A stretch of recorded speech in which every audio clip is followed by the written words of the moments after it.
Okay. I appreciate that breakdown. Yeah, man, you got so much going on, and you good at so many different things, man. I got to take my hat off to you. You definitely an inspiration.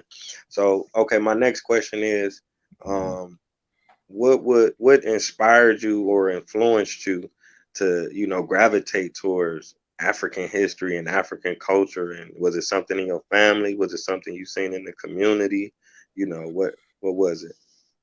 It was i- in many ways. I don't want to necessarily give them the credit, at least in a positive light, but it's really just being around white people.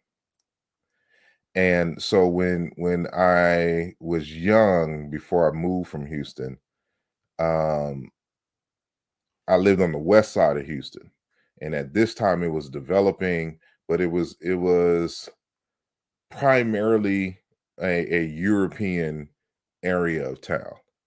And so if you are a young black elementary student going into middle school, you all you see are white folks and their celebrations. We're taught about their history, et cetera, et cetera. You don't see many black folks around you, even though Houston has mad black people. We were there in sprinkles, at least in this area of town. So unless you was like on the north side or the wards around downtown or the south side, sunny side, and all that other kind of stuff, you weren't in an area that was very concentrated, with black folks. So um you would always wonder, where were you in history? Where were you celebrating? And it really comes to a head when, like, you want to go to a school dance and all the music that you like doesn't get played. And so, and I'm talking in the 80s, early 90s. And so, this is New Kids on the Block, your Nirvanas and all this is the kind of stuff that was being played, and some other stuff that I don't remember at the time, but it's all, pop rock music. You might get a Tone Loc, or MC Hammer at the time, because he was big at the time, that get played. But it was always like one or two songs in a sea of European songs, if I could say that, or white songs, whatever.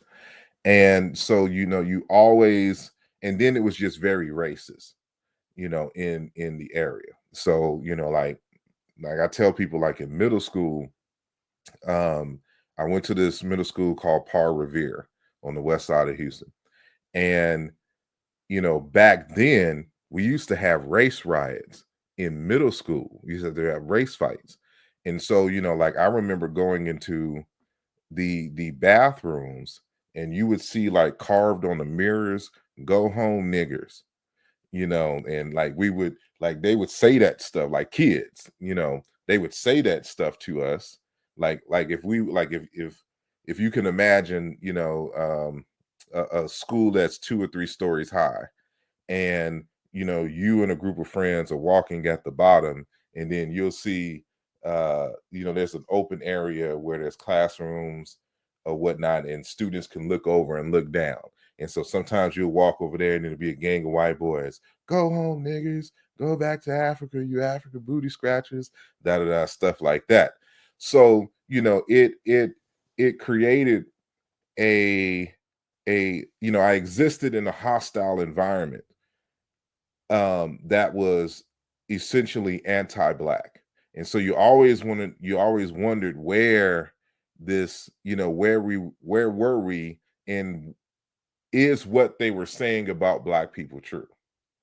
And so in my family, my immediate family at least, there was no conversation, there's no Afrocentricity, there's nothing. We're Christians, and we're non-denominational, and we're going to churches like, if you recall on The Simpsons, who was that, is it Ned Flanders, that character, like I went to the church with Ned Flanders and people like him. Like that's the kind of ilk. So it's just milky white, dry, just neutral, just no sense of conscience. That's my family. So that we not having those deep conversations.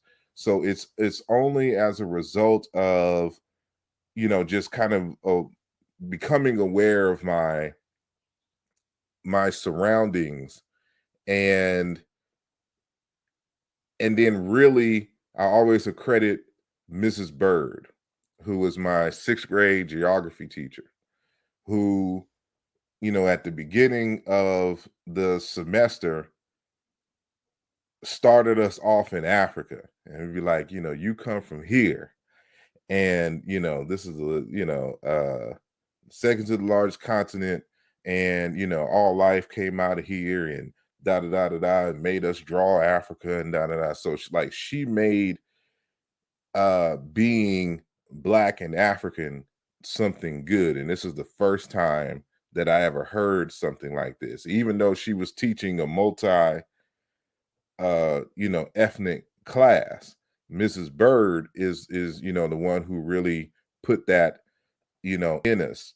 And so it started a curiosity of wanting to know more about Africa, even at that early age.